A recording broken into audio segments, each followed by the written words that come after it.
simple future pattern subject plus shall oblique will plus present form of verb. Rule: it is used to denote an action or event that will be performed in some future time. অৰ্থাৎ ভৱিষ্যতে কোনো মুহূৰ্তত বা ভৱিষ্যতৰ কোনো সময়ত কোনো এটা কাৰ্য হ'ব বুজালে চিম্পল ফিউচাৰ বা ফিউচাৰ ইনডিফিনিট হয়। For example, they will come tomorrow, মানে তেওঁলোক কাইলৈ আহিব। চ' ইয়াতে কিছুমান word tomorrow, next, upcoming, so' এনেকুৱা ধৰণৰ কিছুমান ৱৰ্ড ইয়াতে ইউজ হয় চিম্পল ফিউচাৰ টেন্সত।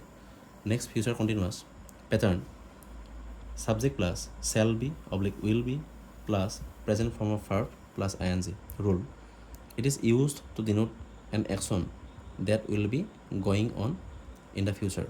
অৰ্থাৎ ভৱিষ্যতে কোনো এটা মুহূৰ্তত কোনো এটা কাৰ্য চলি থাকিব সেইটো বুজাবৰ কাৰণে ফিউচাৰ কণ্টিনিউৱাছ ব্যৱহাৰ হয়। For example, I shall be reading a poem tomorrow this time, কাইলৈ মই এইখিনি সময়ত এটা কবিতা পঢ়ি থাকিম।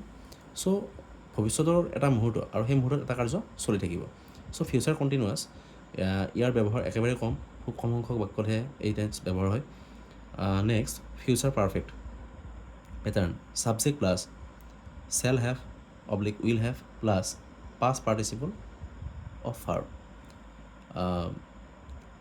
Example, I shall have reach Delhi by 3 o'clock tomorrow.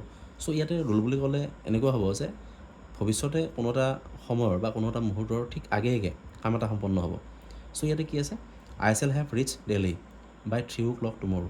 অৰ্থাৎ এই বাই যিটো প্ৰিপজিশ্যন, এই বাইটোৱে কি বুজাই আছে, মানে এটা সময় আছে 3 o'clock অৰ্থাৎ কাইলৈ 3 বজাৰ আগত কাম এটা হ'ব, আৰু সেইকাৰণে কি হৈছে এইটো future perfect tense. I shall have reach Delhi, মই দেলহি 3 বজাৰ আগত গৈ পাম।